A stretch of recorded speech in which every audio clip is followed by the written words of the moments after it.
everyone, and welcome to Lecture 16 on the kinetic theory, gas laws, and ideal gases. The kinetic molecular theory of matter describes microscopic properties of the three states of matter: solids, liquids, and gases. And remember, matter is composed of tiny particles that have definite characteristic sizes: atoms, molecules, and ions. Particles are in constant random motion and therefore possess kinetic energy. Energy is due to the motion. And so as the motion increases, then the kinetic energy increases. And motion being a function of temperature means that kinetic energy is a function of temperature, because as you heat a substance up, the particles increase movement and the kinetic energy increases at the same magnitude that the temperature increases. Kinetic energy can also be transferred to another object if that object collides. A phase change can also happen when a particle energy changes. And so, for example, if we increase the energy of a liquid, it gains kinetic energy, the particles move about more. That kinetic energy is capable of overcoming the potential energy that is involved in the interactions that are attracting the particles to one another. And that substance can go into a gaseous phase when those attractive forces are disrupted. Solid particles have the least amount of kinetic energy because they're only vibrating on a lattice point. That's why you see the solid particles here all lined up in a very organized structure. All of those particles, be they atoms or be they molecules or be they ions, are sitting on a lattice point within the structure of that substance. They're vibrating. As you increase the heat, the vibration increases, but the particles do not move off of the lattice point. The gas particles have the most kinetic energy because, as you can see, the particles have moved substantially away from any lattice point. They're widely separated. They have free movement. They move very fast, and as you increase the temperature, you increase the kinetic energy because you increase the movement of those particles substantially. The liquid phase is in between the solid and the gas phase, and so the liquid particles have an intermediate kinetic energy. The liquid particles definitely can move. They can slide past one another. They're not lined up with this same long-range order that you see in the solid, but they are fairly close to their lattice points. Particles interact with one another through attractions and repulsions, and that means that they possess potential energy, and that potential energy can be gained or lost depending upon whether attractive forces are exerted or disrupted. There is stored energy that's due to position, condition, or composition. In other words, in a chemical, there is potential energy that is stored energy in the chemical bonds or the chemical attractions. Those attractions between molecules or between particles are called intermolecular attractive forces. And we've learned about hydrogen bonding in water and between water and biomolecules. The sum total of potential and kinetic energy is equal to the total energy associated with a substance or a system. Let's talk about the solid state of matter in a little bit more detail, and then we'll look at the liquid state and then the gaseous state. So the physical state, that is a solid, is characterized by potential opposed to kinetic energy because, again, remember, the particles are vibrating, but they stay on their lattice points, so there's not a lot of movement. Even when you increase the temperature, the vibration increases, but those particles don't move off of their lattice point. You have very strong intermolecular cohesive forces that are holding those particles in place. And there is a high density because the particles are closely packed. That means there's a large number of particles per unit volume. So that's a high density. There's very small compressibility, if any. And so if you had a brick and you tried to compress its volume, you wouldn't get very far. There's very limited space between the particles, and so pressure has a very limited effect on the volume.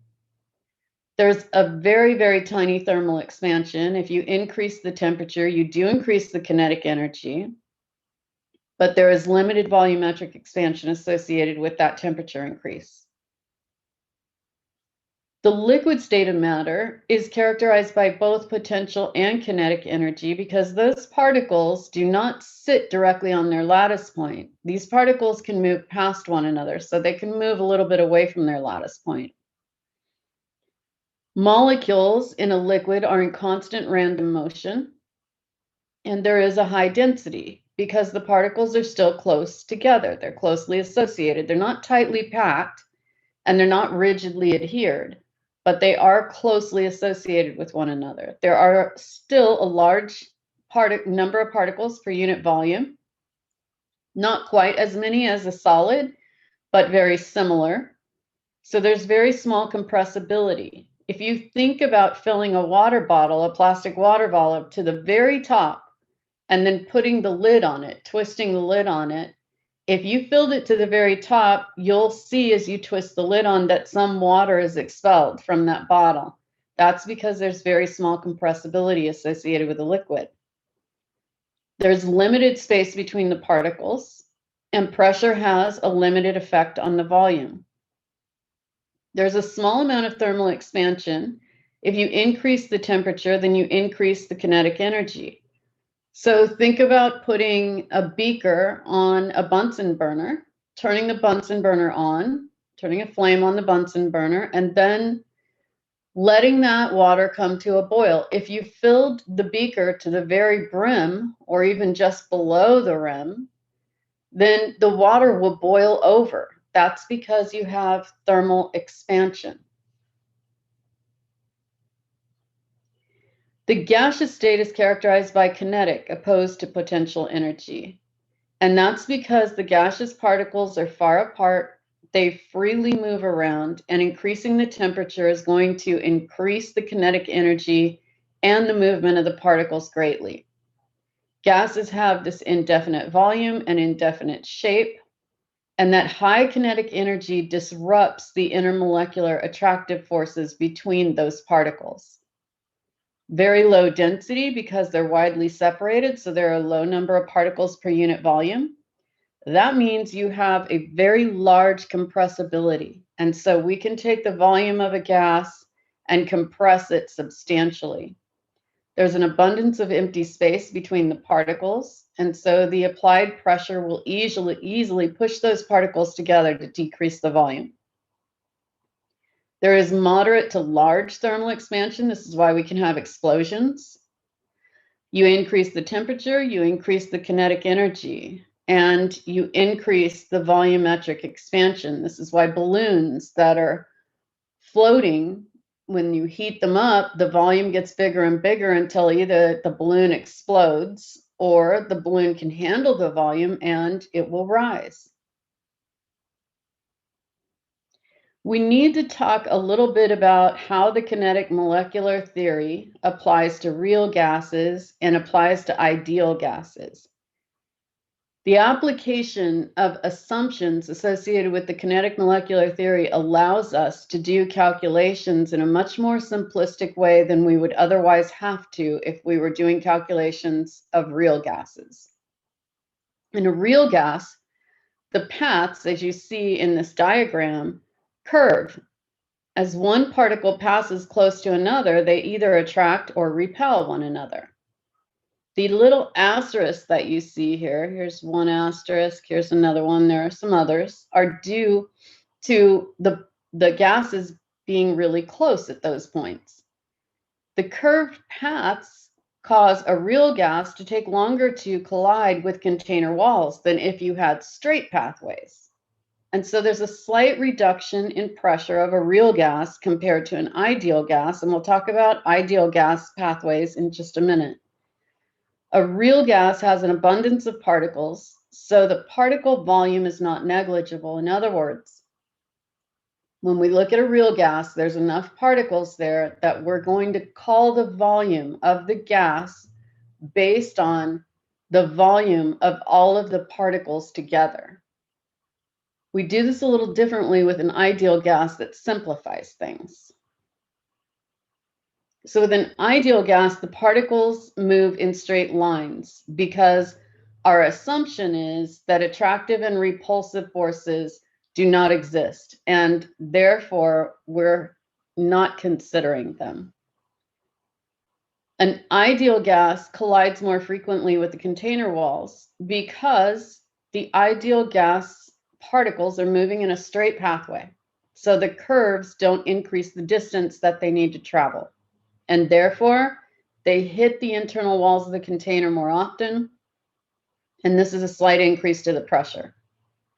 The particles are considered to be very, very far apart. So that's our assumption that we're going to imply upon the kinetic molecular theory. One, that there's no repulsive or attractive forces, and so all of the gases move in straight lines, and that means they're going to hit the internal walls more often, and that slightly increases the pressure. And two, that the particles are considered to be so far apart that the actual particle volume is negligible. And so for ideal gases, we're going to consider the volume of the particles to be the volume of the container they're in. Another assumption we're going to make is about the collisions. So total kinetic energy is going to remain constant, and that's going to allow us, again, to simplify our calculations a little bit because we won't have to take kinetic energy into consideration. There's no kinetic energy lost. The kinetic energy remains constant. Ideal gas particles are said to have elastic collisions, which means that they bounce off of one another and continue to move like pool table balls. Again, I'm just pointing out to you, this is assumption that we're applying to the kinetic molecular theory in order to make it easier to do calculations associated with gases. In elastic collisions, objects fuse together and the movement slows down greatly. And this is what happens with a real gas. Real gases actually have attractive forces. And so when they collide, they react with one another and they fuse. And when that happens, the particles slow down. And so in the case of calculating real gases, you would have to take into consideration the volume of those tiny particles, the pressure that's associated with those curves, the attractive and repulsive forces that are associated with real gases, and also the inelastic collisions which result in fusion, changing the kinetic energy. Our assumptions that we've made associated with ideal gases are going to allow us to eliminate all of those additional complicated components from our calculations. So the four gas law variables that we're going to be examining are amount, and that's given in terms of moles, the volume, which is usually in units of liters, and I'll explain why you have units of liters. Oftentimes we're given the volume in a different unit and we convert it to liters. Temperature is specified by the Kelvin scale only, so all calculations that we're going to perform have to have temperatures input into formulas in Kelvin. Gases don't exist below absolute Kelvin, and so we cannot use degrees C in terms of doing gas calculations. And then the fourth variable is going to be pressure, which we're going to most often see in ATM. If we have other units, we're going to convert them to ATM. And this has to do with the gas constant that we're going to use. The gas constant R, and we won't use it for a few more slides, but I'll give it to you now, 0.0821. And the units are liters times ATM over moles Kelvin. And so you can see why our other units that we're looking at here are in terms of liters, ATM, moles, and Kelvin, because it aligns up with our gas constant. Now, this gas constant is listed in lots of indices for chemistry, and it has different numerical values, dozens of them. But every time you change the numerical value, it's because the units are changing also. So when you look at different gas constants, you need to look at the units and determine which units are going to work out with the particular problem that you're solving. And for all of the gas laws that we're going to be using for calculations, this gas constant is the one that will be useful. When we're measuring pressure, initially, scientists started measuring pressure with a barometer, and they use mercury in barometers. And you may want to go look and try to understand why they would use mercury instead of something like water. There's a valid chemical reason for that. The mercury is said to be 760 millimeters Hg if we're at atmospheric pressure. So the atmospheric pressure presses down on this well of mercury that you see, and then it pushes it up into this vacuum tube. And the height of that vacuum tube, as you can see, it's labeled right here, is 760 millimeters Hg. 760 millimeters Hg is equal to 760 torr, which is equal to 1 atmosphere. And that is something that you should probably commit to memory. It's not a lot to have to memorize. The other conversion is that 1 atmosphere is equal to 14.7 pounds per square inch. All of those values you will be using when you're doing conversions. So let's look at a conversion. Since we only have one numerical value here and one set of units, we don't have to make a list of what we have. We can just start out by writing down what's given and then move forward. We have to go from millimeters Hg to ATM. Millimeters Hg is going to be on the bottom because we want to cross cancel it. So that means atmospheres is going to be on the top, especially considering that we do know a conversion factor to convert between atmospheres and millimeters Hg.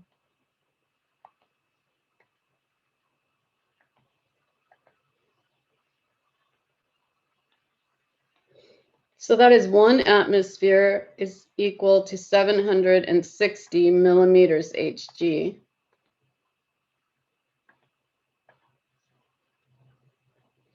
And now millimeters Hg cross cancel, we're left with atmosphere.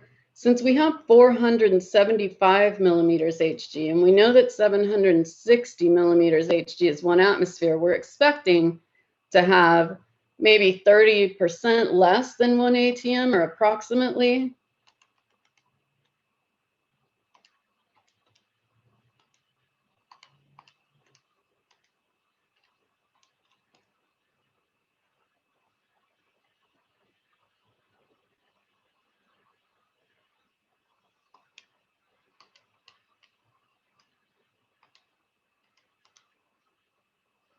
And what we get is 0.625 atmospheres.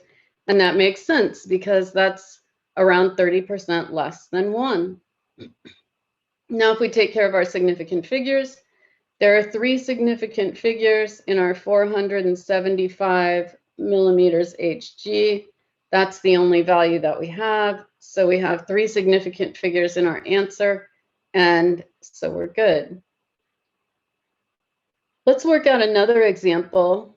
We have the pressure of a tire measured at 29.4 psi. What is this pressure in millimeters Hg? And again, we only have the one numerical value, and so we can just start by writing that out with its units. So 29.4 psi.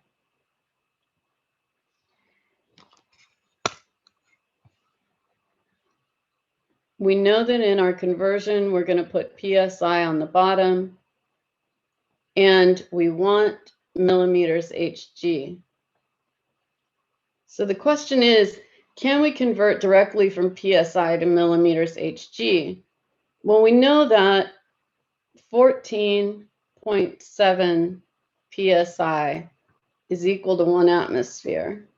And we know that 1 atmosphere is equal to 760 millimeters Hg. So that means that 14.7 psi is also equal to 760 millimeters Hg. So we made ourselves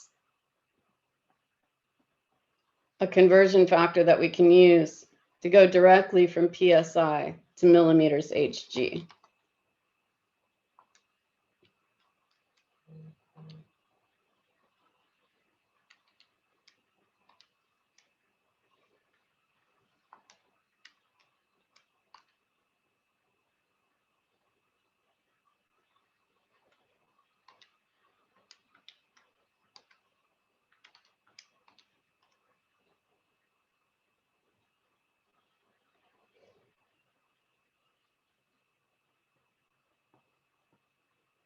And that is 1520 millimeters Hg.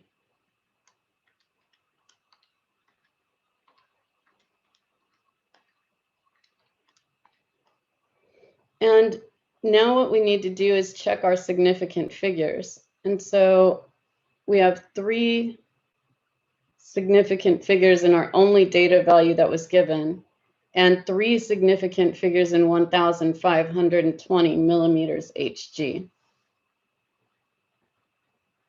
So there's one more problem C here that I'm going to leave for you to work out later. And here are the solutions. And that brings us to start talking about the gas laws, and we'll start with Boyle's law. This is long ago, 1627 to 1691, that Robert Boyle was working on the gas laws. And you don't have to memorize Boyle's name or the dates that he was working on gas laws, because it'll just come to you when we put all of these gas laws together in the combined gas law. And I'll put the formulas and all of the constants on the front of the exam for you so that you'll have them. But you do need to know how to use Boyle's law in order to analyze different gases and perform calculations. With Boyle's law, the pressure and the volume are inversely proportional. That means if the pressure goes up, then the volume is going to go down. And mathematically, the formula looks like this: P1V1 equals P2V2. So we're looking at initial and final, or initial conditions and a change in the conditions. Boyle was doing some very simple sort of experiments where he was looking at different pressures associated with different volumes and holding constant the moles and the temperature. So you can see here there's 1, 2, 3, 4, 5, 6, 7, 8, 9 moles.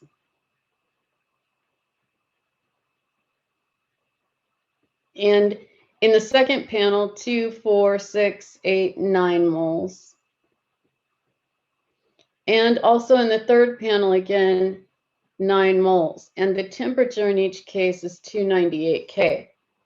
So Boyle held the moles and the temperature constant and looked at the pressure and the volume. And what he found is that if he had a pressure of 1 atm, the volume was at 1 liter.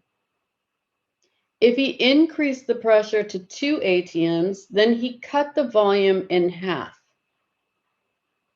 And if he increased the pressure from 2 atms to 4 atms, then he cut the volume of 0.5 liters to 0.25 liters, cutting it in half again. And Boyle noticed this for every experiment that he did. So let's do a calculation associated with Boyle's law. And let's make a list of what we have, because if you notice, there are a lot of components that are in this question. That is a lot of different substances, a lot of different variables that we're going to be looking at. So we need to understand what our units are and what are our initial conditions and what are our final conditions. This question says a gas occupies 400 mils at a pressure of 800 torr. So since those two variables are together, that volume and that pressure, we know that we could write those down as being V1 and P1.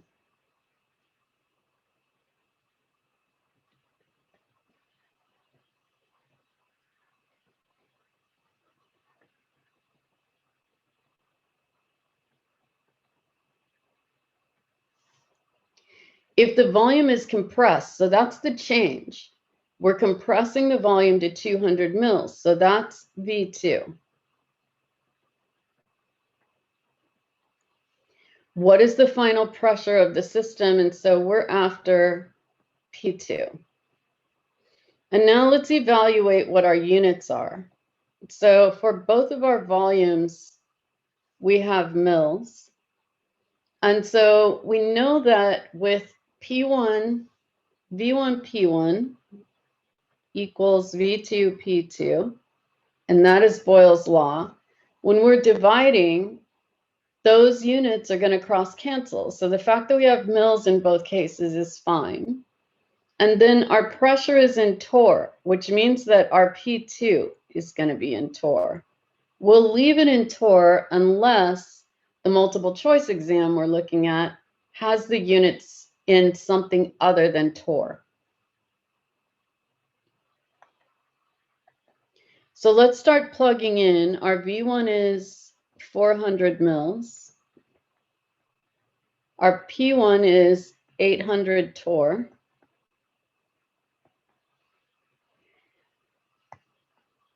This equals V2, which is 200 mils, times P2, which is what we're after. Now we could have solved the above equation for P2 and just divided V2 out of both sides, but we're going to do the same thing here anyway.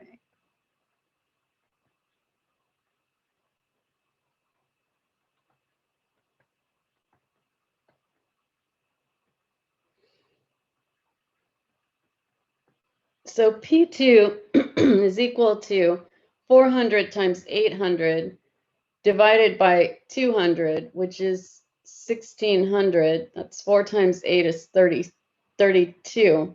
And then divide that by 2, you get 16. And just add the extra zeros, the 2 extra zeros you have all the way around, you get 1600 torr. And then we need to evaluate our significant figures. And so here we have one significant figure, and one significant figure. So our answer is going to have one significant figure, meaning we're going to have to round up to 2000 torr. Here's our solution.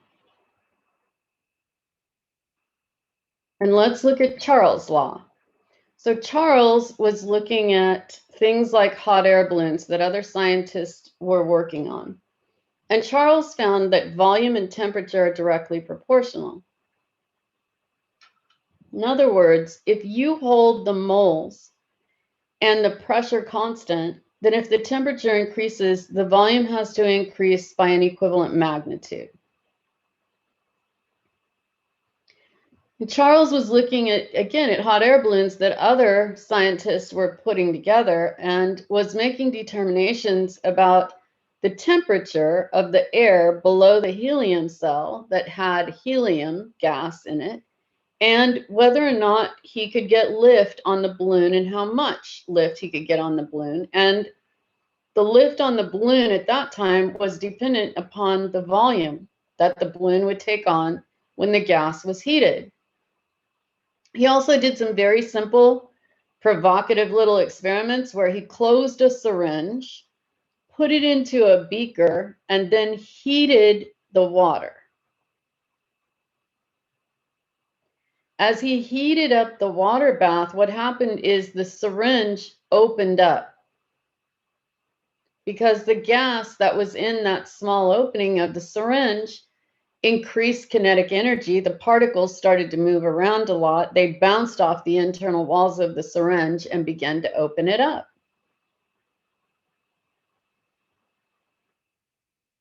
Let's look at a problem for Charles' law. And again, because we have so many different values, let's make a list of what we have. So the question says, what will be the final volume of 100 mils of N2 at negative 20 degrees C if we heat it to 10 degrees C? So the fact that we're going to heat it to 10 degrees C means that our V2 is 10.0 degrees C.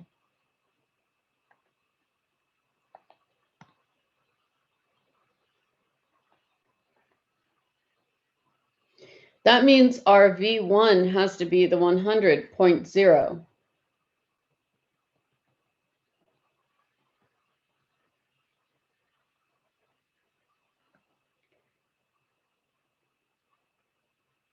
Sorry, let me change that V to a T.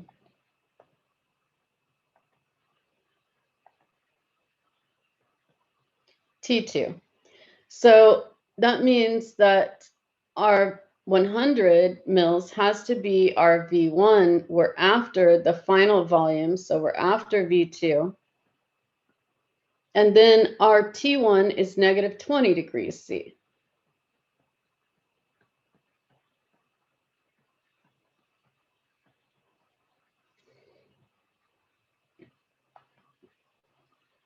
And let's evaluate our units. So if we look at the volume we have, it's mils. That means that the final volume, when we determine it, the units are going to be mils. When we look at T1 and T2, the units are degrees C, and that's a problem because we cannot use degrees C when we're calculating gases.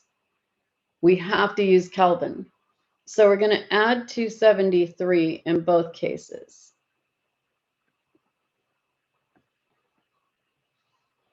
When we add 273 to negative 20, we get 253K. And when we add 273 to 10, we get 283K. In both cases, we have 3 sig figs to start with. So it's okay that we have 3 significant figures in our Kelvin temperature as well. Now we need to think about what is Charles' law about. And remember, Charles' law is about volume and temperature. So that is V1 over T1 equals V2 over T2.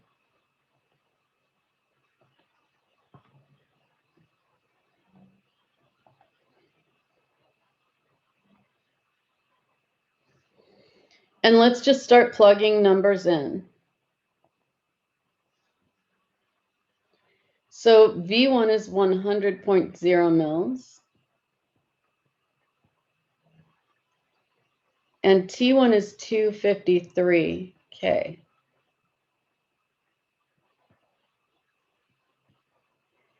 And V2 is what we're after. And then T2 is 283K. Now we can multiply both sides by 283K. It cross cancels here.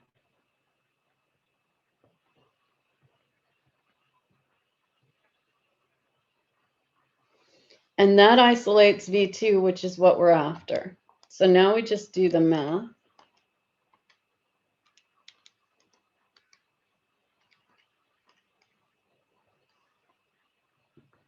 And I get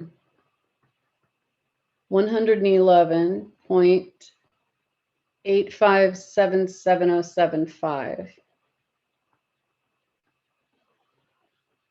And I'll just carry these that way. And the units are mils. And now we need to look at our significant figures. So we have 3 significant figures here, 4 here, and 3 here. This is all multiplication and division, so we're going to have 3 sig figs, which puts us here. We look at the next digit over, it's 5 or greater, so we're going to increase the last retained digit by 1. And V2 equals 100 and 12 mils.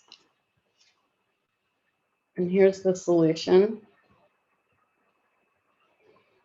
And you'll see in most of these solutions, or a lot of the time in these solutions, I do isolate the variable to start with so that you can learn how to isolate the variable. I'll also do the calculation differently, maybe as a proportion or something, so that you can see a couple of different ways to do that calculation. Now, the next gas law we're going to talk about is Gay-Lussac's law. And Gay-Lussac looked at pressure and temperature while holding moles and volume constant, and determined that pressure and temperature are directly proportional. In other words, if you increase the temperature, you increase the pressure. And mathematically, that looks like P1 over T1 equals P2 over T2.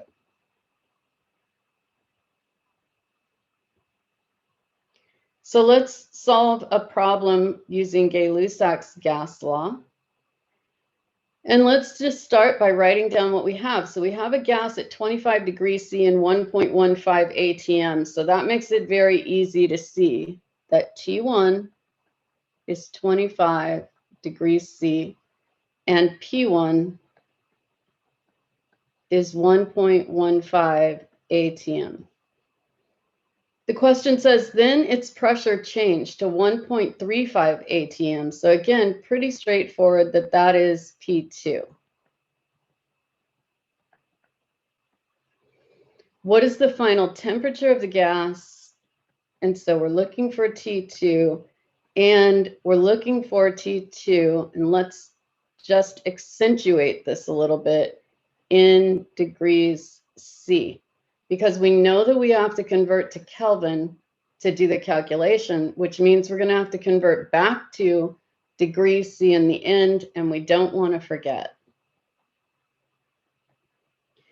So with 25 degrees C, we're going to add 273, and that's going to give us 298 K. Our pressure is in atmospheres for P1 and in atmospheres for P2, so we don't have to make any changes associated with the pressure. And we know that Gay-Lussac's law is about pressure and temperature, so that is P1 over T1 equals P2 over T2, and we can start filling values in.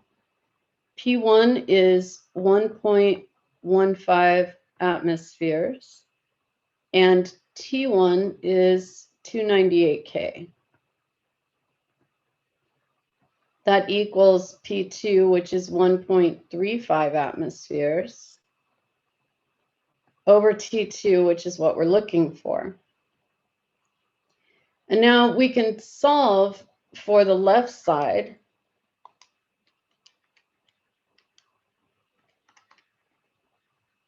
And I get 0.0038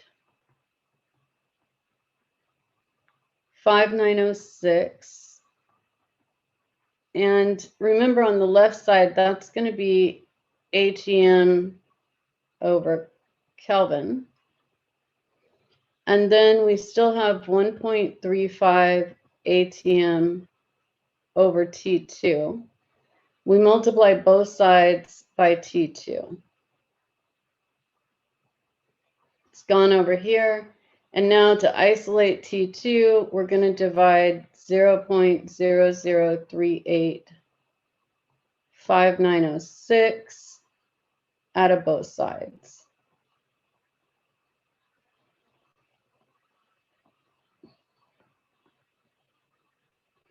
And again, this is atm over Kelvin, which is good because we know that atm is going to cross cancel. And when we do this division, that will put Kelvin in the numerator. We cross cancel here, so T2 is isolated.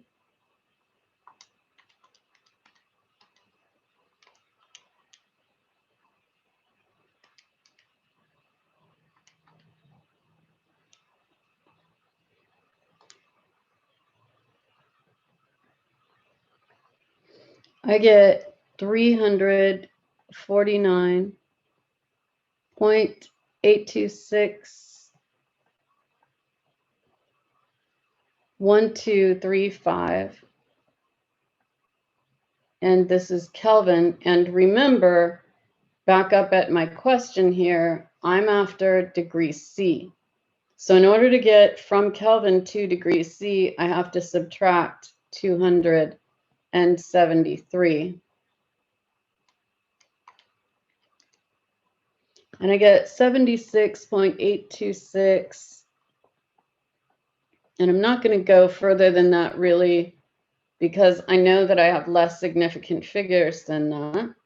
So when I evaluate my significant figures, there are 2 here. There are 3 significant figures here. And 3 significant figures here. Don't know why this keeps switching slides like that. But that means that my answer is going to have 2 significant figures, which puts me here. I evaluate the next digit over. It's 5 or greater, so I'm going to increase the last retained digit by 1. That's going to give me 77 degrees C. And here's the solution.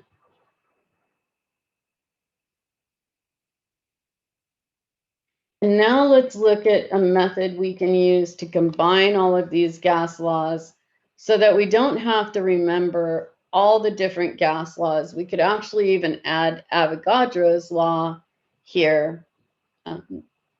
And that would just put N1 on the bottom of each side. The fact is that when we have the combined gas law, whatever the question is asking for, suppose, for example, the question gives us volume and temperature and moles, we can drop the pressure out because the pressure is constant if it doesn't give us a value for initial and final conditions of pressure.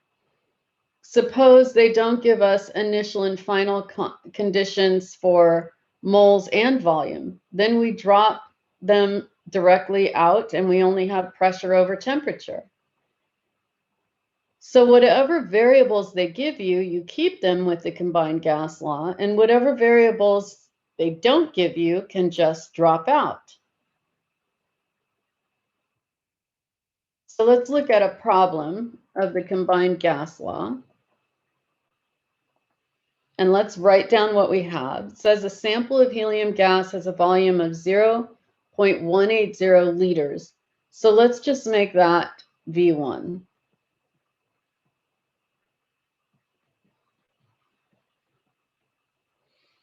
A pressure of 0.800 atms. So that's going to be tied to this volume we just wrote down at 0.180 liters. So that's going to be P1.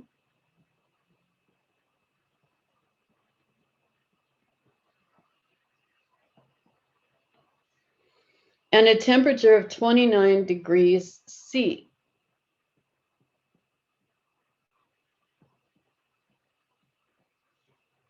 What is the new temperature? So in other words, we're solving for T2. And they want it in degrees C, so let's just highlight that so we don't forget.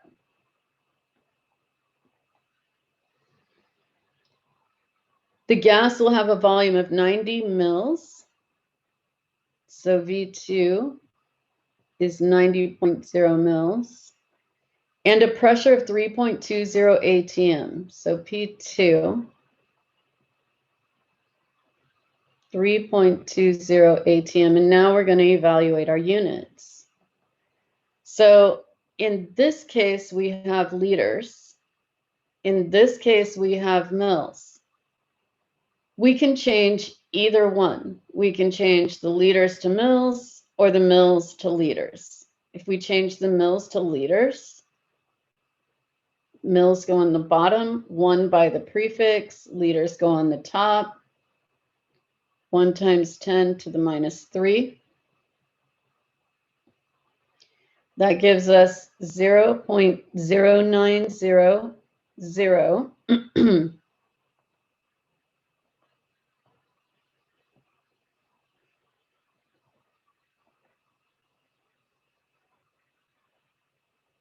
Because we want to make sure that we carry all of our sig figs.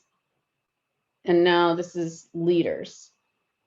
All right, let's evaluate our pressure. ATM in both cases, so we don't have to do anything with that. And then let's evaluate our temperature. We have degrees C. We can't do the calculation with degrees C, so we're going to add 273. 273 and 29 gives us 302 Kelvin.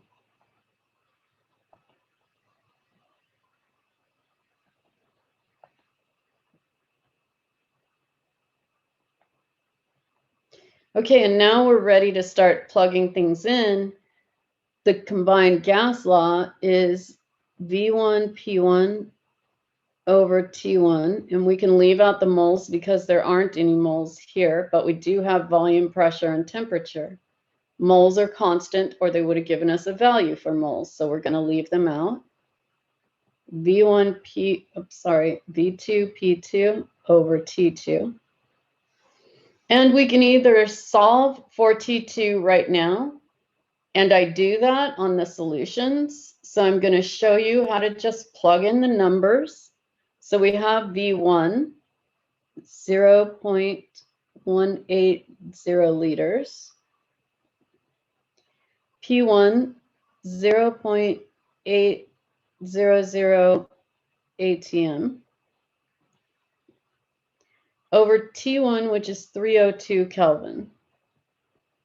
And now we've just converted 3 variables to a single value that we can work with.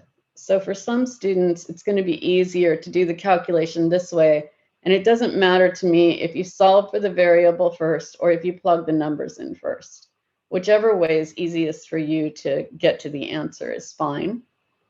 So V2 is 0.0900 liters.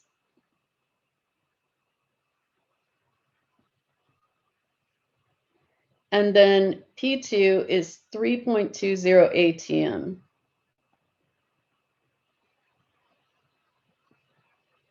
And all of that over T2, which is what we're solving for. Now let's get a value for the left side.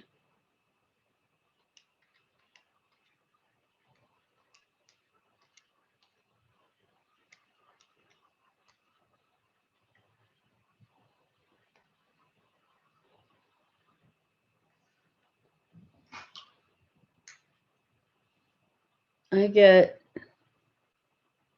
0.000476821.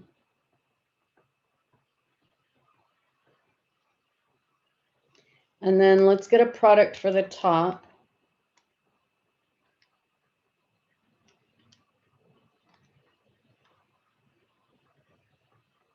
And I get 0.288 over T2. And now we can multiply both sides by T2.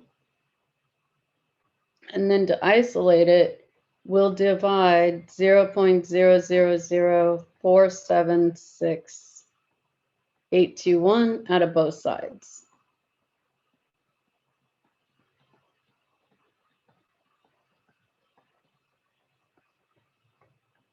T2 is isolated.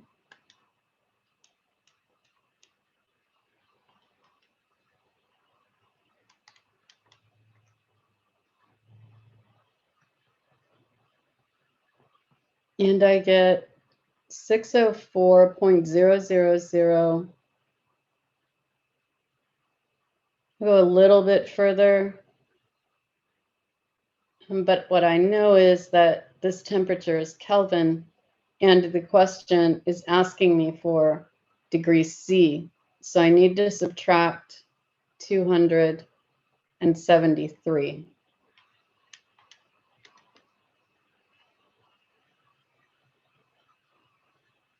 And what I get is that T2 is equal to 331.000 again, degrees C. And so let's have a look at significant figures now. So I have 3 significant figures here. I have 3 significant figures here. There are 3 here, and there are 3 here, and another 3 here. So my answer needs to have 3 significant figures. So 331 degrees C. And here's the solution. And you notice that I solved for the variable T2 to start with, and then plug in the values to get the answer 331 degrees C. Now, the ideal gas law incorporates the combined gas law in a different way. And remember early on when we started this lecture, we talked about the assumptions of the kinetic molecular theory for gases so that we could have an ideal gas that had less complications and be able to work the problem out much more simply. Van der Waals gas law is much more complicated than this gas law that you see right now, PV equals nRT. Van der Waals gas law is for calculating real gases and includes all of the complications that are associated with calculating real gases. We, of course, don't want to take into consideration a volume that is so tiny associated not with the container, but the container minus the space so that we get just the volume of the particles. We don't want to take into consideration the attractive and the repulsive forces that have a change on the pressure. And we don't want to take into consideration that a real gas not only has a substantial volume associated with the container and attractive and repulsive forces, but also has a change in the kinetic energy. All of those will increase the complexity of trying to solve these problems. So instead, we're going to go with the assumptions that are imposed upon the kinetic molecular theory, and that way all of our calculations will be made easier.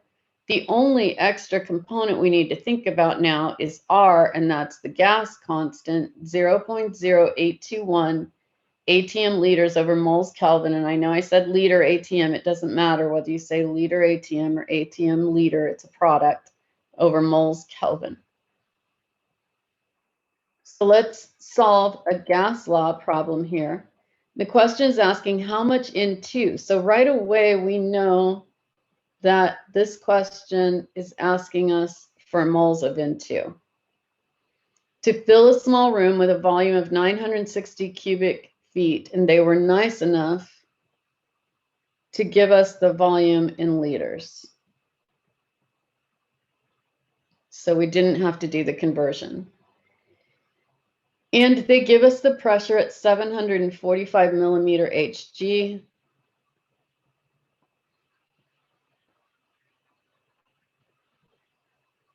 And the temperature at 25 degrees C. Now, I know this isn't a combined gas law problem because I don't have initial and final conditions or changing conditions. I only have one volume, one pressure, and one temperature value. So when I make my list, I can very quickly see that this question is going to be PV equals nRT because I only have one of each. So I need R, and that's 0.0821 liter ATM over moles Kelvin. Now I'm going to evaluate my units and make sure that they all align with the units that I have for R. So my volume is in liters and R is in liters, so that works. My pressure is in millimeters Hg, but R is in atmospheres, and so I need to change this. So I'm going to have 760 millimeters Hg on the bottom to cross cancel and 1 ATM on the top. I'm expecting, since 745 is a little less than 760, that I'm going to have a little less than 1 atmosphere when I do this calculation. And I get 0.980 263158. I'm just going to carry all of those until I get completely done with this calculation. The other issue I have is degrees C, so I need to add 273 to get to Kelvin. That'll give me 298 K. And now I can start plugging things into PV equals nRT. So the pressure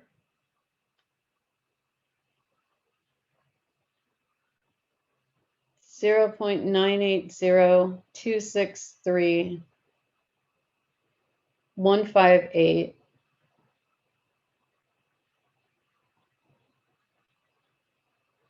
The volume is 27,000 liters. N is what I'm looking for. R is 0.0821 liter ATM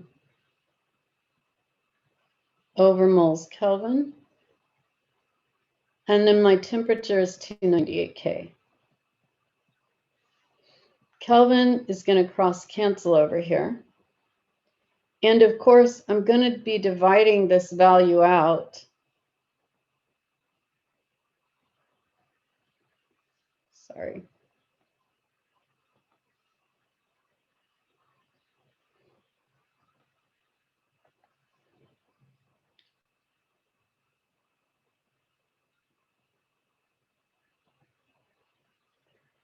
So all of this will cancel.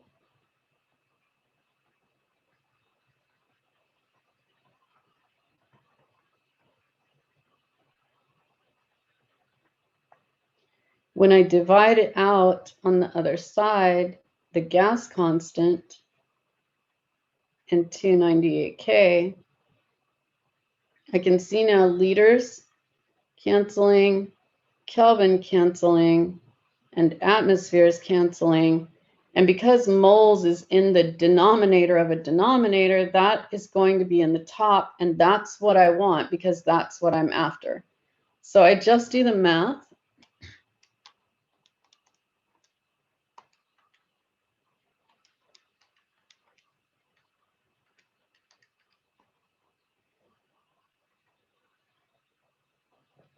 I get the moles are equal to 1,081.800. And now I'm going to deal with my significant figures. I have two significant figures in 960 cubic feet, which carries over to two significant figures in the 27,000. I have three significant figures in the pressure and two significant figures in the temperature. It's all multiplication division. My answer is going to have two significant figures. That puts me here at this 0. When I look at the next digit over, I see that it's 5 or greater, so I'll have to increase the last retained digit by 1. So that is going to be 1,100 moles to give me the correct number of significant figures. And if that happens to be in scientific notation, then it would be 1.1 times 10 to the 3 moles. And here is the solution showing the 1.1 times 10 to the 3 moles because the answer happens to be given in scientific notation. John Dalton was working in the early 1800s, late 1700s, early 1800s on partial pressures. John Dalton was working on a substantial number of different chemistry topics, but this was one of them. And what Dalton found is that if you had multiple gases, for example, if we had 3 gases, gas A, gas B, and gas C, and we wanted to know what the total pressure of those 3 gases would be if we mixed them, then we add the pressure of each gas independently, and that gives us the pressure of the total gases if we mix them all together.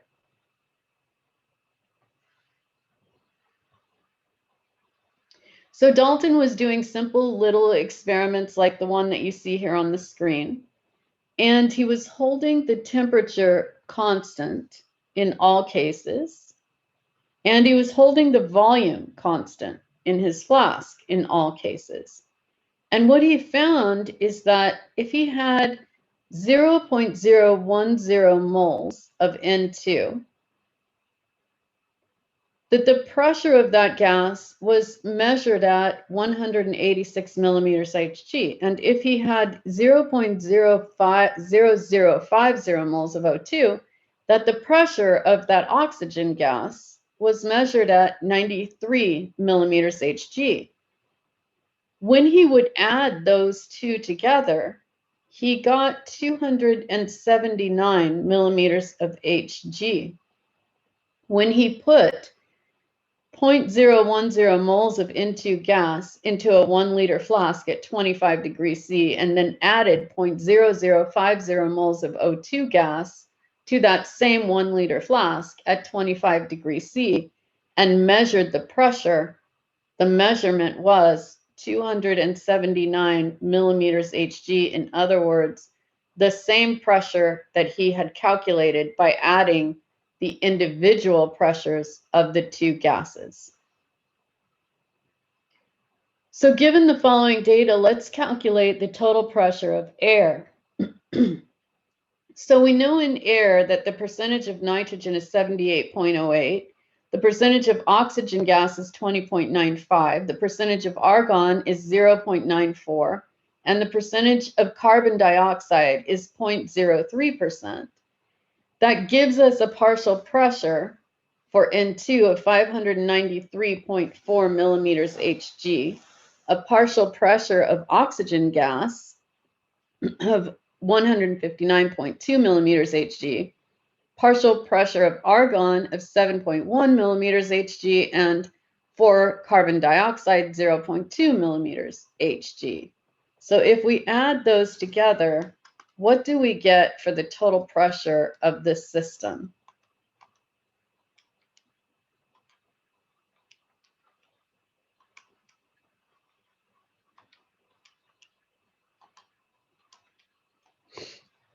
And I get 759.9 millimeters Hg. And I don't know if you remember, but atmospheric pressure, our reference is 760 millimeters Hg, which equals 1 atm.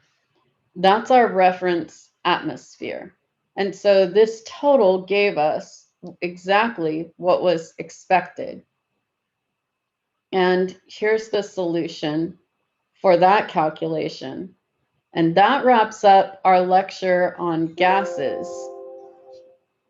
If you have any questions whatsoever associated with this lecture, then just let me know and we can go over those questions. If you bring them to Chem at Night, then we can go over them in Chem at Night.